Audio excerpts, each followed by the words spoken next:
अस्सलाम वालेकुम।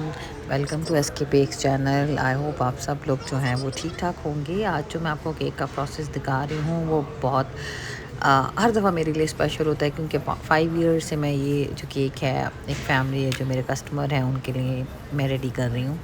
उनकी वाइफ और उनकी बेटी की बर्थडे होती है और ऑलवेज़ कोई यूनिक हम लोग चीज़ डिसाइड करते हैं कि उन लोगों को क्या जो है वो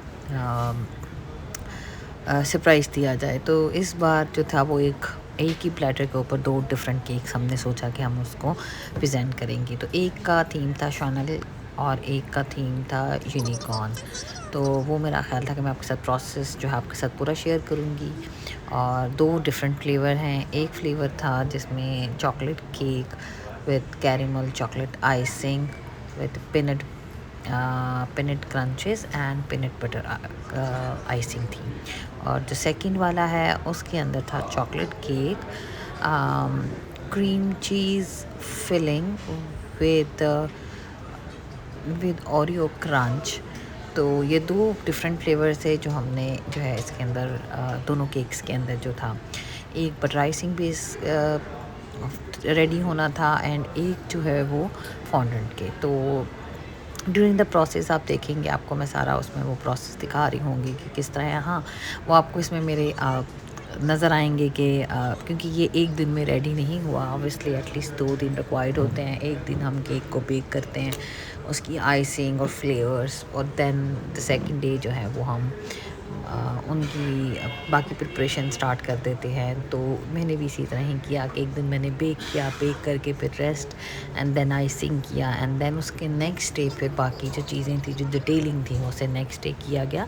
तो आप ये पूरा प्रोसेस इसको दौरान देखेंगे कि किस तरह मैंने सारी प्रोसेस को चेंज किया, कंप्लीट किया है। तो अगर आप लोगों को कोई चीज़ आप चाहते हैं कि मैं आपके लिए रेडी करूं तो प्लीज़ आप मुझे ज़रूर बताएं। मेरे चैनल को सब्सक्राइब करें, अभी तक आपने सब्सक्राइब नहीं किया तो please do subscribe my channel. और अगर आप चाहते हैं कि मैं आपके साथ कोई रेसिपी शेयर करूं या आपके साथ कोई रेसिपी बनाऊं या आपके साथ कोई डिज़ाइन शेयर करूं तो आप मुझे कमेंट बॉक्स में बता सकते हैं कि, और वो मैं आपको इंशाल्लाह ज़रूर जो है वो रेडी करूँगी और आपके साथ शेयर करूँगी।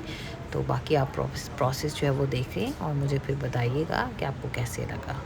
आप ये भी देख रहे हैं कि मैंने पहले बटर आइसिंग की जो क्रम कोट किया था वो वनीला का किया था। देन क्योंकि मुझे 2 शेड्स यूज़ करने थे, एक पिंक और एक पर्पल, तो मैंने वो बटर आइसिंग आप देख रहे हैं कि मैं उसके साथ उसको कवर कर रही हूँ। ये डबल थीम का केक था।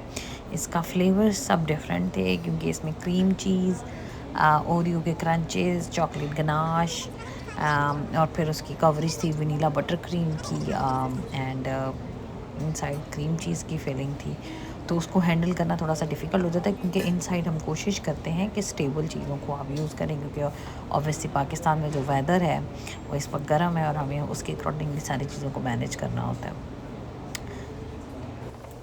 और नेक्स्ट आप मेरा देखेंगे कि मैंने जो है जो सेकंड केक था, क्योंकि वो क्रीम चीज़ के साथ था, तो पहले मैंने बाहर जो थी उसकी क्रीम चीज़ की कोटिंग की, उसके बाद मैंने उसके साथ उसके ऊपर वनीला बटर क्रीम की कोटिंग की। और वो वनीला बटर क्रीम की कोटिंग करके, क्योंकि इस पर हमने फॉन्डेंट अप्लाई करना था, क्योंकि उसके अंदर पीनट के क्रंचेस थे, तो हम क्रंचेस हों तो हम फिर फॉन्डेंट नहीं अप्लाई कर सकते। तो उसके लिए मुझे एक प्लेन सरफेस चाहिए थी, जिससे मैंने वो वनीला बटर क्रीम के साथ जो है वो मैंने सरफेस उसकी क्रिएट की। और उसके बाद जो मेरा यूनिकॉर्न थीम का केक था उसमें कुछ फाउंटेन की डिटेलिंग थी, कुछ स्टार्स थे, सर्कल्स थे, देन थोड़े बहुत बीट्स थे जो कि मैंने हैंड से ही क्रिएट किए थे, सारे फॉर हैंडमेड थे। एंड देन उनमें कुछ गोल्डन डिटेलिंग थी, मैं उसमें वो भी डिटेल कर रही हूँ ऐड। तो एक केक के ऊपर कम से कम कहते हैं, मतलब देखने में लोगों को लगता है कि बहुत इजी है, बट एक केक के ऊपर कम से कम जो है वो अगर थीम का केक है तो हमें एक दिन में भी हम करें ना तो उसके ऊपर 7 to 8 आवर्स कहीं नहीं गए अगर थीम केक है, क्योंकि आपने एक ही दिन में अगर केक को बेक करना है, उसको रेस्ट करना है, देन आइसिंग प्रिपेयर करनी है, आइसिंग के बाद उसकी कोटिंग होनी है और देन उसके ऊपर फॉन्डेंट की डिटेलिंग होनी है। तो एक दिन में हम अगर एक केक मतलब रेडी करना चाहे तो एक केक मतलब हम 3 केक मैक्सिमम एक पर्सन बहुत इजीली रेडी कर सकता है। उसके बाद इसमें मैंने दोनों केक जो था वो एक प्लेटर मैंने बाज़ार से मैंने कटवाया ताकि स्पेशल बनवाया था, फिर उसके ऊपर वो दोनों केक्स मैंने सेट किए थे। और एक के ऊपर फ्रेश फ्लावर्स की थी सेटिंग, तो मैंने वो फ्रेश फ्लावर की सेटिंग की।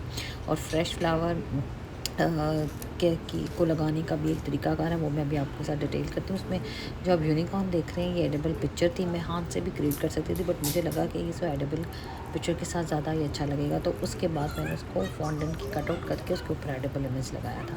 और फ्रेश फ्लावर को हमेशा केक के अंदर लगाने से पहले आप उसको आप रैप कर देते हो टेप से, ताकि उस जब आपने कोई खाने की चीज़ है जब आप उसको इंसर्ट करोगे तो वो सेफ़ रहता है। तो वो मैंने उसको सारी उसकी जो फूल की जो फ्लावर था उसकी टहनी थी उसको मैंने उसे जो था वो कवर कर दिया। और केक पे लगाते लगाते मुझसे उस वक्त एक गलती होगी कि वो बाहर की तरफ आ गया, क्योंकि मैं साइड पे लगा रही थी। और फिर मैंने उसको मुख्तलिफ फूलों के साथ कवर कर दिया ताकि वो फील ना हो कि इशू क्या हुआ था। तो ये मेरा केक अब ready. Do subscribe SK Bakes channel. इंशाल्लाह फिर मुलाकात होती है।